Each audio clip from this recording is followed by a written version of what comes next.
Thank you for being here. It's an honor to have you, and we are ready to begin our second keynote address of the inaugural Father Vincent Machozi Colloquium. Our keynote speaker this afternoon is Dr. Ambaye Ogato, who received his PhD from Martin Luther University, Halle-Wittenberg in Germany.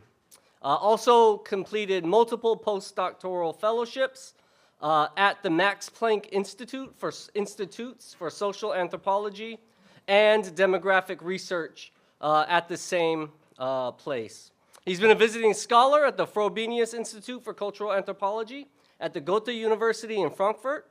He's also been a visiting scholar at Sewanee University, the University of the South in Tennessee, and has been a research visiting fellow at St. Andrews University and a visiting scholar nearby at the University of Vermont.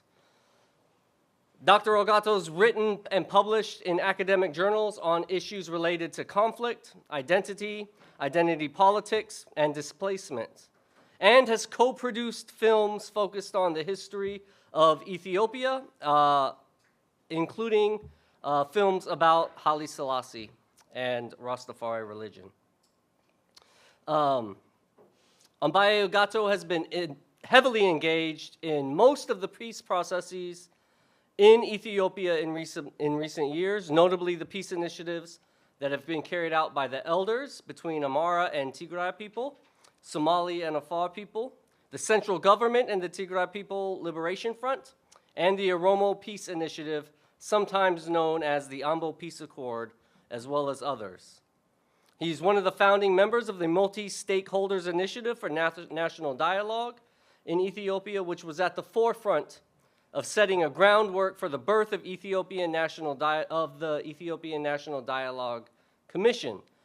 And he's currently a commissioner in the ministerial portfolio of the Ethiopian National Dialogue Commission, bringing his wealth of experience in peace and conflict to the country. He's been a strategic peace and dialogue advisor for Justice for All Prison Fellowship in Ethiopia. His interests among all of this work lie in the areas of ethnic and religious conflict, identity politics, tradition, pluralism, and population aging in the developing world, as well as the topics of peace building and restorative justice. In short, he's an internationally renowned scholar and practitioner at the intersections of religion, peace, land, identity, ethnicity, and so much more. It is our great honor to have him here today to share about his current work going on in the country of Ethiopia, the place with the oldest population of Christians in the world. Please welcome Dr. Ambaye Ogato. Thank you, Professor James McCarthy. Thank you, Professor Sujin Pak, and thank you, Professor Nicolette, for having me here. Distinguished faculty and students of Boston University, esteemed colleagues and scholars, honored guests, ladies and gentlemen. It is both a profound honor and deep responsibility to address you today as the inaugural of Father Vincent Machozi Colloquium on Ecologies of Peacemaking. I would like to begin by expressing my gratitude to Boston University for convening this timely and intellectually ambitious forum, and for honoring the legacy of Father Vincent Machozi, a scholar, a priest, and a peacemaker whose life reminds us that peace is never an abstract aspiration, but a lived, yes, costly and moral commitment. The theme of this conference, Ecologies of Peacemaking, invites us to move beyond linear, technocratic, or event-based understanding of peace. I believe the theme of the conference calls on us to recognize peace as an ecosystem, relational, layered, historically sedimented, politically contested, and socially embedded. It is a profound honor to stand before you today at this peacemaking conference and share some of the profound and bold initiatives of peace-building processes in Ethiopia. Ethiopia, a civilization of thousands of years old, is once again at the crossroads, an inflection point where choices about dialogue, memory, and nationhood would determine not only its internal trajectory, but also the stability of the greater Horn of Africa. My presentation illuminates precisely this point. Few contemporary national experiences illustrate this complexity more vividly than Ethiopia's ongoing national dialogue. My talk today is titled Odyssey Towards Building a Nation, Ethiopia's National Dialogue and the Reimagining of Peace Building. I deliberately use the term Odyssey not as a metaphor of triumph, but as one of endurance, uncertainty, learning, and moral reckoning. Ethiopia's journey towards sustainable peace is neither linear nor guaranteed.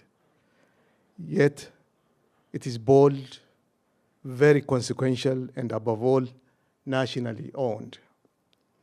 To give you a general context, I come from a country that is often described in headlines by its challenge, but rarely by its extraordinary depths. Ethiopia is one of the world's oldest civilizations, a land where ancient kingdoms flourished, where the obelisks of Aksum still rise towards the sky, and where history was never interrupted by colonization in the way much of Africa was. It is a country where coffee originated. It is a nation of more than 137 million people, home to over 80 languages and more than 120 ethnic communities, each with distinct tradition, governance system, music, and oral histories. It is the earliest home of Christianity, Islam, Judaism, and Rastafarianism, and so many other traditional religions. Ethiopia is not a single story. It is a tapestry of civilizations woven together across centuries. Ethiopia's strength has always been its plurality, plurality of faiths, plurality of cultures, of identities. But sustaining unity amid such richness requires wisdom, continuous dialogue, courage, and imagination.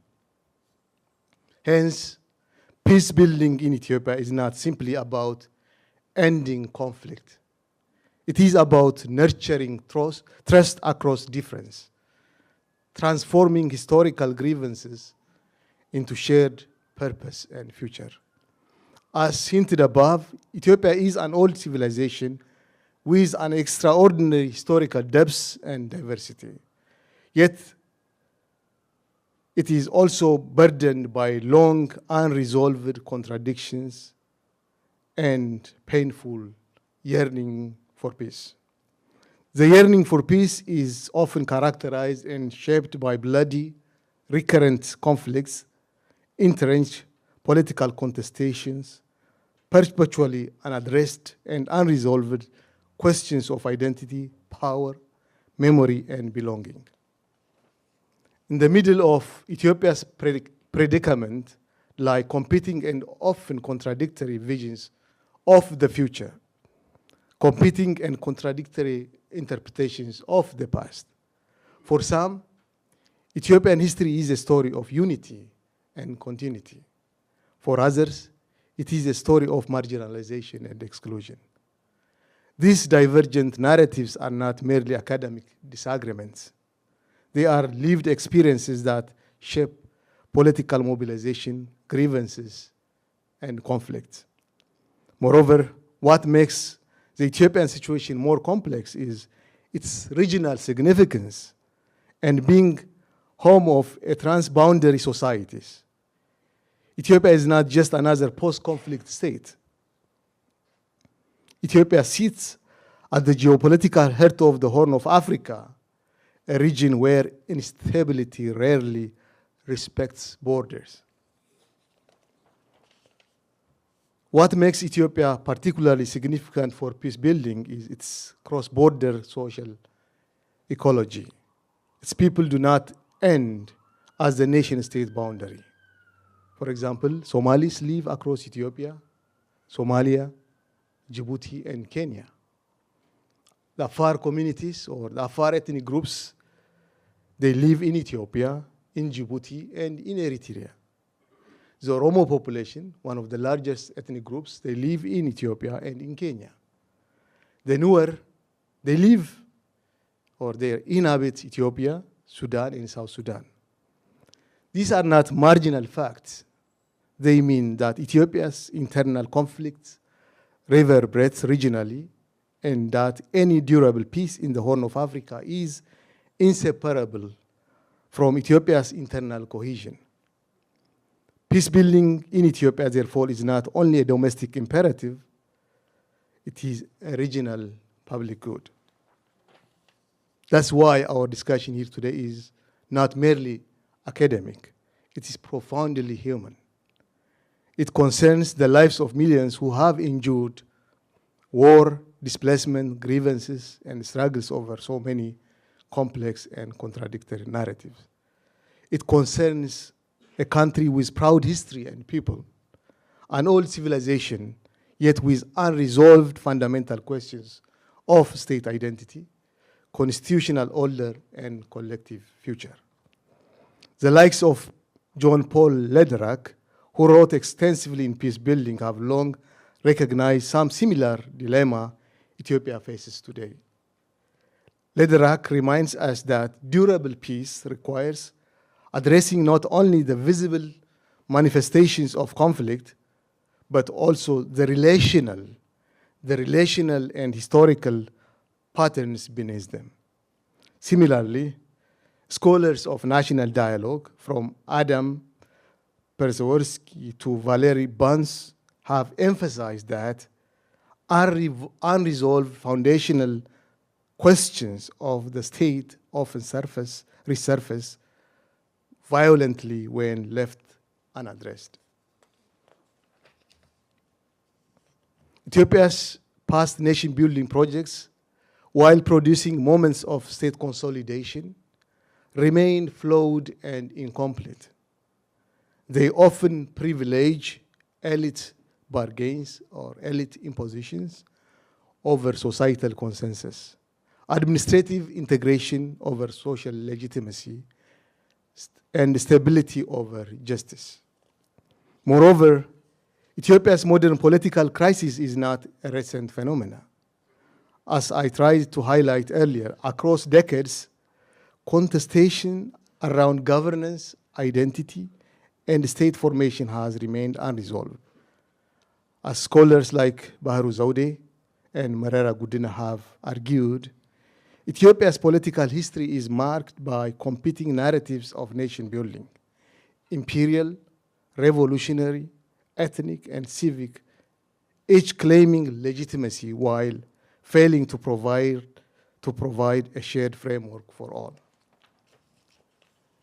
The absence of consensus on who we are and how we live together lies at the center of Ethiopia's ongoing political turmoil. These unfinished projects eventually gave rise to recurring cycles of contestation and conflict. This is compounded with the tragedies of past decades, periods of authoritarianism, civil war, forced displacement, interstate, interregional conflict, intercommunal violence, and most recently, one of the world's deadliest modern wars in the northern part of Ethiopia, which claimed the lives of nearly 1 million people in the Tigray region. This happened just in less than 2 years period. This demonstrates the country's entrenched pattern of violent disputation. It should be noted that Ethiopia's modern political history is also marked and fraught by missed opportunities that could have reversed some of the tragedies. moments of transition in 1974, for example, after the demise of the imperial regime, Haile Selassie. In 1991, after the fall of the Derg, the military regime, and in 2018, held the promise of inclusive national renewal, yet repeatedly fell short of forging a shared political community. After the collapse of the communist regime in 1991 and a transition, in 1995, Ethiopia adopted a multinational federal constitution hoped to address long-standing identity-based grievances. While it expanded cultural recognition and regional autonomy, decades of practice demonstrated asymmetries of power, uneven implementation, and persistent contestation.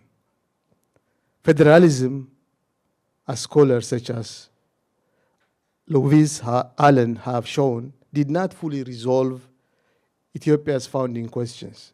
Instead, it opened new arenas of competition over territory, history, and political contestation. Again, the political reform and transition that happened in 2018 with the coming of the current Prime Minister, Dr. Abiy Ahmed, came by promising democratization and reconciliation, yet the structural features remained fundamentally intact. The reform of the 2018 raised significant hope. Prisoners were released, parties returned from exile, borders with Eritrea reopened, and political space expanded. However, the 2018 transition exposed unresolved foundational issues. The meaning of citizenship. What do we mean by citizenship? The boundaries of regions, the balance of power between the center and the periphery, and the competing historical narratives. As political theorist Hannah Arendt observed, crises do not automatically produce renewal. They only do so when societies exercise judgment and responsibility. Ethiopia, too, stands at such juncture. What distinguishes the current moment is a growing recognition across political, social, and generational lines that another squandered opportunity would be catastrophic, not only for Ethiopia, but for the Horn of Africa and beyond. The scale of recent conflict has underscored the cost of postponing foundational conversations. It is against this backdrop that Ethiopia embarked on one of the most ambitious peace-building initiatives in its history, the Ethiopian National Dialogue. In 2021, following electoral victory, the Ethiopian government, through explicit political will and constitutional authority, established the Ethiopian National Dialogue Commission. It was intended as a mechanism to address fundamental political and societal questions through broad-based, inclusive national dialogue. This is a crucial point. The dialogue was not imposed by external actors, nor undertaken in a context of state collapse. It emerged from a functioning political order with strong state institutions seeking to confront its own structural, historical, ideological, and other challenges. This initiative, I should emphasize, is not merely a political process. It is an epistemic one. It asks, how do we understand our past as Ethiopians? What do we want our future to look like? These are the fundamental questions that the Ethiopian National Dialogue is trying to address. The Dialogue Commission was mandated by law, by proclamation, to facilitate a nationwide all-inclusive and participatory dialogue addressing Ethiopia's fundamental political, social, and historical questions. The selection of the commissioners who are responsible to lead this process itself set an important precedent. More than 3,000 candidates were initially publicly nominated. Through a rigorous multi-layered vetting process, the number was reduced to 600, then to 42, and finally to 11 commissioners on the basis of competence, integrity, diversity, and public trust. This process reflected a commitment to procedural legitimacy, what Habermas would describe as a condition of communicative rationality. The cardinal principle of the Ethiopian National Dialogue is inclusivity. Inclusivity is not merely a normative aspiration of the Ethiopian National Dialogue. It is both legal requirement and operational philosophy. First, the proclamation established the Commission 1265-21 explicitly mandates inclusivity, recognizing that the legitimacy of outcomes depends on the breadth of participation. Second, the substantive issues under discussion, identity, governance, peace, state structure, justice, memory, and so many others cannot be meaningfully addressed without the participation of all actors, including those historically marginalized or politically skeptical groups. Operationally, the dialogue adopted a bottom-up architecture. It adopted the most ambitious design process that is multi-level and highly participatory. It is a three-tiered national consultation process before convening the national plenary where the most fundamental decisions on various issues would be made. The first consultation process starts at the Wareda or district level. This is the lower administrative echelon. Ethiopia has about 1,300 waredas or districts. So the consultation process starts from there. In each district, on average, we have 10 separate constituencies. These constituencies are made through consultation. We went to the 1,300 waredas or districts and asked what sort of categories or identities are found there.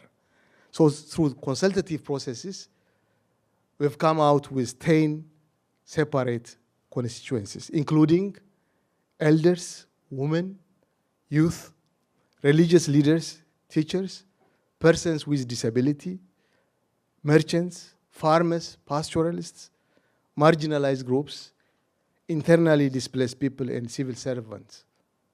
So this is the first level of consultation that we made. You can imagine the number.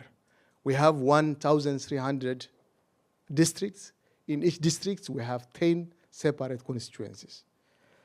This structure aligns with dialogue principles articulated by theorists such as John Paul Lederach, who argues that sustainable peace must emerge from the moral imagination of ordinary people. By engaging grassroots groups first, Ethiopia's process attempts to cultivate bottom-up legitimacy, something rarely achieved in elite-driven national dialogues worldwide. This stage has allowed ordinary local communities to come out en masse and to articulate local grievances, identify historical injustices, and propose structural reforms that speak directly to their lived experiences. The discussion then progressed to the next level of the regional stage, where about another 20 to 22, on average 20 to 22 distinct constituencies are found. These constituencies include political parties, all sorts of political parties, prominent individuals, religious organizations, media, all media outlets, youth, women, police, universities, civil servants, government employees, former military employees, and others, had a facilitated consultation. There are about 12 regions and 2 city administrations, and the same process is conducted in all regions except one region, that is Tigray. Finally, the process of consultation moved to the federal level.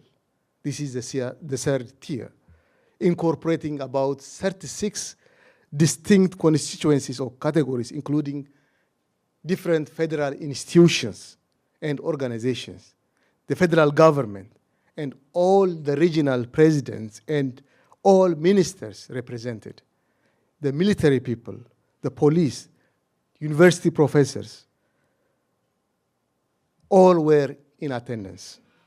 Recognizing Ethiopia's transnational social fabric, the Commission, the Ethiopian National Dialogue Commission, also conducted a diaspora consultation in 6 countries: UK, in London, in Stockholm, in Sweden, in Toronto, in Canada, because we have huge Ethiopian diasporas in these areas, in Washington, D.C., in UAE, and in South Africa, acknowledging that peace building must engage Ethiopians or peoples of Ethiopian origin beyond territorial borders. The Ethiopian diaspora, influential both economically and politically, was highly encouraged to engage with an open call, and the process took place in the above countries. We also had a virtual engagement with the Ethiopian diasporas across these countries. Their participation reflects research by Paul Colliard and Anke Hofer, showing the significant role diasporas plays in both conflict dynamics and peace-building trajectories. Ethiopia's decision to include them signals awareness of this dual power. In all consultations, more than 200,000 people have directly participated and passed through various small group consultation processes. So this is not like in a big conference type, a very small group engagement with more than 200,000 people. For example, in one of the regions in Oromia, the largest region, we had 10,000 participants in Adama city, where we had more than 624 small group discussion. They were there for 10 days on average. So you can see the logistic nightmare that we had. Yeah, including providing toilets. Across all levels of consultations, participants were given space to vent, to testify, to disagree, and to hope. They identified their agendas they believed must be discussed and elected or designated their representatives to the forthcoming national plenary that is going to happen soon. For the first time, many Ethiopians expressed that they felt their country was listening to them. In Afar, in Somali region, in Sidama, and southern region, participants spoke openly about how meaningful it was simply to be recognized as equal stakeholders in a national conversation. These moments echo what peace scholar Roger McGinty described as everyday peace, the quiet, relational transformation that precede formal agreements. For the first time in modern Ethiopian history, there is a nationwide attempt to articulate divergent historical narratives in one structured process in order to search, build, construct, or stitch a collective national narrative or narratives. It is worth mentioning that meetings often opened with prayers offered by representatives of all religious traditions, underscoring the moral and spiritual dimensions of reconciliation.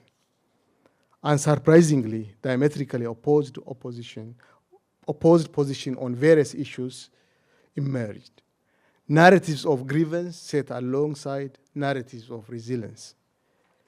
Yet the dialogue's achievement lies not in eliminating disagreement, but in making disagreement speakable without violence. I repeat, yet the dialogue's achievement lies not in eliminating disagreement, but in making disagreement speakable without violence.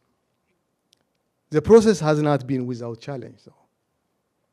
Ethiopia carries a deep trust deficit, an overdue of deep institutional trust deficit between state and society, shaped by decades of authoritarian governance and centralized power. Skepticism towards the dialogue, particularly among some political parties and media outlets, often reflect this historical experience. Disinformation campaigns, as you can imagine, have further complicated public perception. Some critics have demanded that the government step down and establish a transitional authority prior to dialogue. Such demands and positions fall outside the Commission's mandate and overlook the fact that the current government derives its authority from an electoral process. Importantly, Ethiopia's dialogue is not taking place in a failed state, unlike many comparative cases. From Yemen to Libya, the Ethiopian state retains institutional capacity. This fundamentally alters the ecology of peacemaking. Security challenges remain acute. Armed conflicts in parts of Oromia and Amara and the reluctance of Tigray region have constrained engagement. Yet efforts are underway to initiate the Tigray process, and preparation for the national plenary are advancing. Even today, my colleagues are having a consultation with different actors from the Tigray region, which has been reluctant to join the process. Peace building, as scholars like Charles Tilly remind us, is never conducted under ideal conditions. It is always undertaken amid uncertainty, contestation, and risk. What then does Ethiopia's national dialogue contribute to broader debate on peace building? First, it challenged the notion that peace must follow state collapse. Ethiopia demonstrates that preventive dialogical peace building within an existing state framework is possible. Second, it recenters national ownership. While international partners play supportive roles, the agenda, the structure, and the tempo of the dialogue remain Ethiopian and purely Ethiopian. This process treats the voices of so many participants from near and afar as peace resources. Many participants expressed that for the first time, the country was listening, and such sense of feeling would encourage ownership and sustainability of the peace-building process. Third, the Ethiopian process foregrounds historical reckoning as peace-building tool, aligning with global experiences from South Africa to Colombia that show peace without memory is fragile. Fourth, as philosopher Paul Ricoeur reminds us that peace is not the absence of conflict, but the presence of just institutions. Ethiopia's dialogue offers an opportunity to create those institutions anew. Moreover, as John Paul Lederach introduced the concept of moral imagination, the capacity to envision a web of relationship that includes even enemies, the Ethiopian dialogue by inviting all actors from home and abroad, including armed groups, to participate in the process is an exercise in moral imagination at a national level to forge and look into a possibility of creating a common future and a lasting peace. Finally, it affirms that nation building is not a one-time event, but an ongoing ethical project. As Benedict Anderson reminds us, nations are imagined communities, but they must be continually and collectively reimagined and through inclusive political process and practice. Also, I posit the Ethiopian National Dialogue's greatest contribution may not be immediate consensus on some of the fundamental issues, although that is one of the expected results, but the creation of a collective civic space where Ethiopians from all sorts of backgrounds encounter one another as political subjects rather than enemies or abstractions, and collectively imagine and reimagine the Ethiopia they want. Allow me to conclude where I began, with the metaphor of Odyssey. Ethiopia's national dialogue is not a destination. It is a journey. It is marked by hope and frustration, courage and caution, consensus and conflict. Yet it represents a profound collective attempt to answer one of the most difficult and fundamental questions any society can face. That is, how do we live together with dignity after so much divisions and political polarization? If sustained with integrity, humility, patience, and ownership, it may yet help Ethiopians reclaim a shared political future and offer the region and the world a powerful example of what an ecology of peacemaking can look like in practice. Today, Ethiopia stands in the midst of historical turning point, a moment of reckoning, but also a moment of possibility. The national dialogue offers the most comprehensive opportunity in modern history to address the country's long-standing structural identity-based fractures and so many other problems that has been Achilles' heels in the political history of the country. I should say it is not perfect. It will not be perfect. It's not easy and it will not be easy, but it is a very necessary step. And for Ethiopia, for the Horn of Africa, and for the generations yet to come, this process holds the promise of reimagining peace in a region too often defined by war. In honoring Father Vincent Machozi, we honor the belief that peace is not naive optimism, but moral perseverance. Ethiopia's dialogue, for all its imperfections, embodies this spirit. The Ethiopian National Dialogue process is an attempt, perhaps overdue, to build a nation not by force or decree, but by conversation, recognition, and collective imagination by Ethiopians. The rigor of the Ethiopian National Dialogue reminds us that peace, in its deepest sense, is not the silence of conflict. Peace is not the silence of conflict, but the presence of shared voice. Finally, whether it succeeds depends not only on institutions, but on the courage of Ethiopians to listen to one another, on the patience to believe that peace, like ecosystem, takes time to regenerate.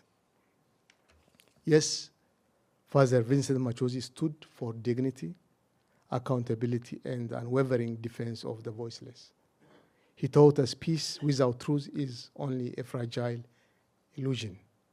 As Ethiopia walks the very difficult road of dialogue, Odyssey, may we carry his spirit, bold enough to confront our past, humble enough to admit our failures, and visionary enough to build a nation where every community feels seen, heard, and valued. I thank you. If I have some minutes, I can show the PowerPoint.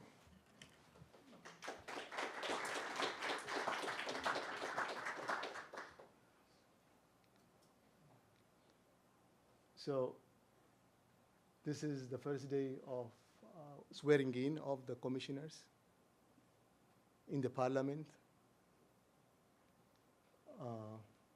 This is a ceremony. So these are some of the issues that I attempt to describe. You know, these are the woredas, for example. One woreda, we have 10 constituencies. So the idea is that we somehow conceptualized the concept of Gemeinschaft and Gesellschaft, you know, the society and community and associations, rather. So based on that, people identified themselves. So we put them in that category. So the idea is that if you put women, youth, merchants, elders, that tapestry would capture the entire society at a community level. Then, you know, these are the categories that I mentioned. So we move to the regional level. We have about, on average, 20 to 22 categories in all of the regions. Then the federal institutions, 36 constituencies we have. So the diaspora engagement on the 6 countries. So you can see this is an opening ceremony that we do. Then we would have small group discussions like this. This is, I think, in Gambela region, which borders Sudan, because it's very hot there. People they have to sit outside. Yeah. So these are some of the tents that we use in Addis Ababa. So, you know, publicly they elected their representative who would be representing them in the national plenary. So it is a very transparent process. You know, different religious groups. I think this is Addis Ababa, yeah. So they give us their agenda. We collect their agenda. This is in the south central Ethiopia.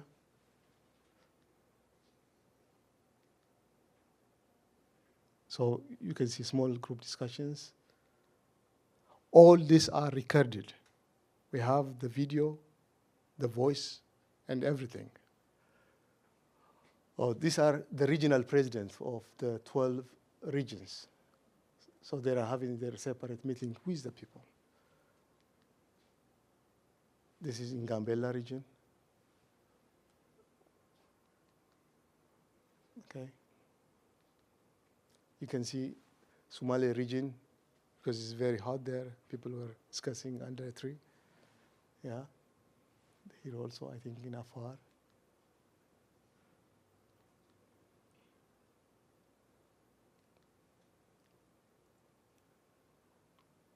Yeah, I think this is in Sweden, Stockholm. So after the discussion, they're giving us their agenda.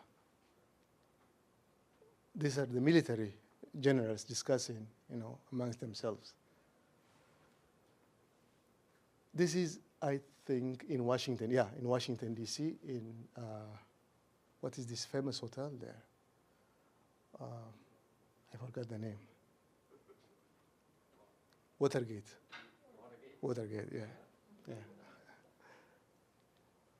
So the military is also having, you know, discussion. So they also select the representatives to discuss on the agenda items in the national plenary, and they also give us their representatives. The police, the federal police. Yeah, this is Watergate, the diaspora discussion, yeah.